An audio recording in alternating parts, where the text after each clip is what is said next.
beginning to sound like Paris Island over there. It's a tough game. A lot of people don't realize that these kids go in there and they think it's just going to be like it was in college, and it's not. So sometimes things turn out not quite the way they thought. Another defection from Camp Perkins to report. Wide receiver Milton Barney left without word.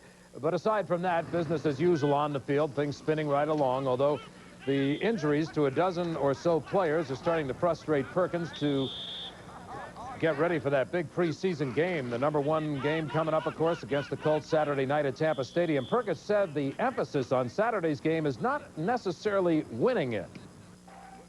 Certainly you want to use the first 2 games to give them a chance to show what they can do in a game-type situation to evaluate them. And if you don't do that, you wind up not evaluating some people and wind up maybe making a mistake, which you don't want to do from a personnel standpoint. A couple of Tampa Bay's own baseball Olympians are taking a little BP out at Sam Bailey Field today. Now, it isn't official yet, but Tino Martinez and Ty Griffin are shoo-ins to make this year's U.S. Olympic baseball team. Both admit their accomplishment hasn't really sunk in yet. Really, you don't have a chance to sit down and just reflect on your past and all the achievements you've achieved. And I mean, I've done a lot, and I still have a lot to do, so I just leave it at that. But it hasn't sunk in yet because we have so many games to play in the United States against the Cuba series we have, and then we go to Italy, and we have a lot of traveling to do before we actually get to Seoul. So Seoul is sort of in the back of our minds right now, but it's there, and we're excited to get there, but we got a long way to go before we get there.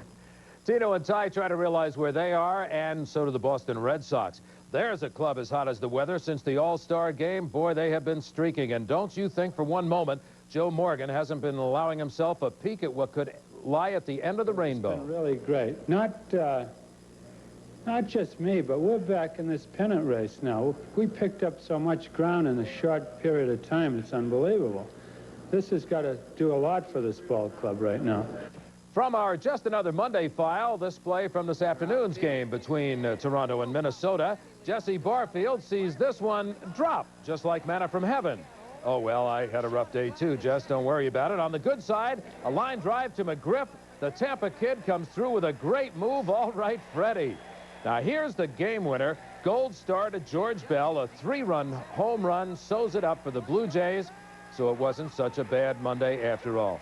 Toronto takes it 3-1. Dave Stieb gets the win. Daily double, 3-1 highlight today, and Sarasota Kennel Club a 7-4. Okay, thank you, Dick. The emphasis in these pre-games, it may not be on winning, but it will be when the season officially begins. Oh, yeah, preseason games, they want to look at everybody, find out what they got. Good.